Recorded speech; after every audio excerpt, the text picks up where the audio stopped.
Morgan, how about this news from Sean Cunningham? A little bit of a surprise to me. Yeah. Isaiah Thomas working out this week with the Sacramento Kings. Here's a tweet from Sean.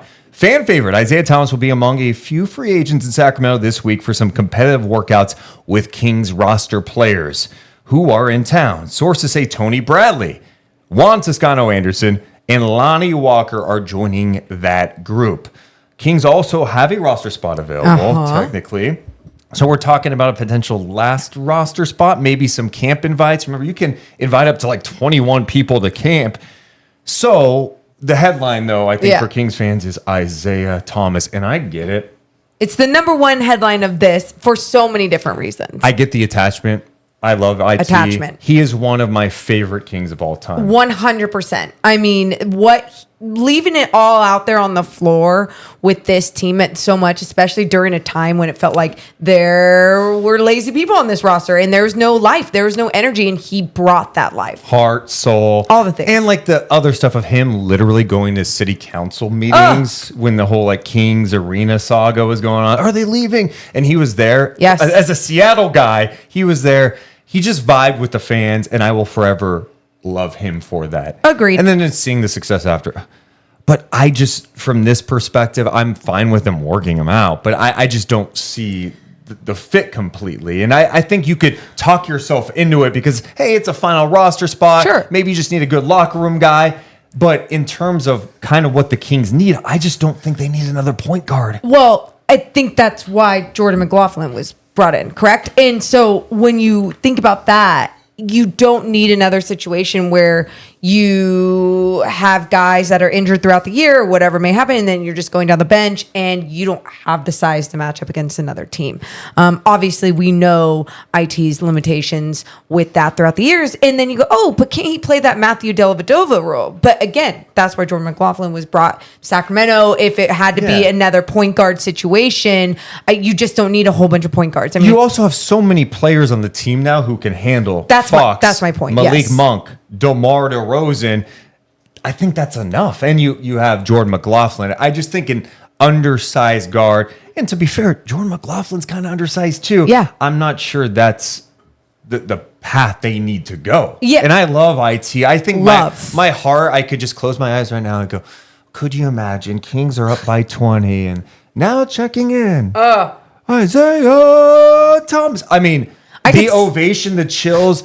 He would have 18,000 people give him the most amazing ovation ever. I could sell myself on this angle, which is so bad because but at the same time, it's like you said, it's a final roster spot, and you're hoping that you're only playing a certain amount of guys throughout the season anyway. But at the same time, this Isaiah Thomas thing just feels so special in so many different ways, even though they could be just doing him a favor, doing the agent a favor. What? I'm also starting to talk myself into like, yeah, what happens if you hear me out. Hey, just have him come to camp. If he's got a good camp, maybe it's a situation where you give him like a partial guarantee. He's on the team for a couple of months. Like, it's not going to hurt you. Yeah. I don't know. But I look at this list of names, to be honest, and I go, when I think of Isaiah Thomas, it's just with all the injuries he's had, I admire him like fighting to stay in the league.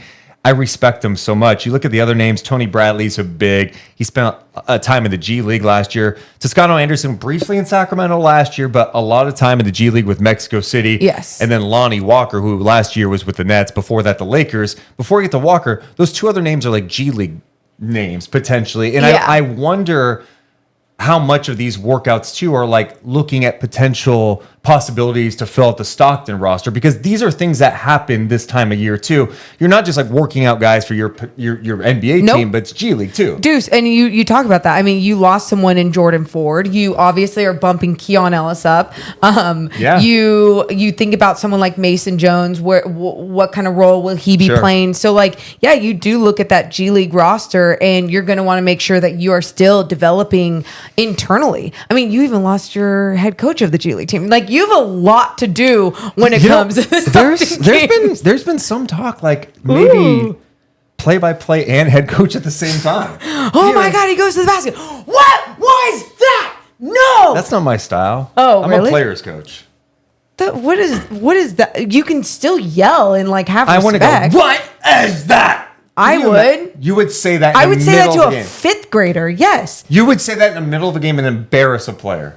No. I wouldn't embarrass them. There would be discipline involved. Anyway, it's not about us becoming play-by-play color analyst and then the head coach of the Stockton Kings. But going back to some of those names, yes, like you think about filling out the G League roster. And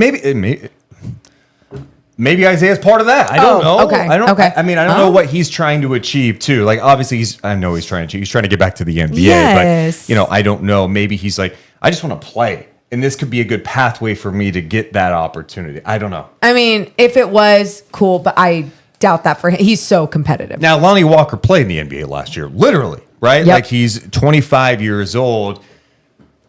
I think I'm intrigued by him a little bit, although I look at the final roster spot and Morgan, I go, why not just leave it open for some possibilities down the road? But someone like Lonnie has played in the league. He's 25 years old, 6'4". Yeah. 6'4". He's long, though.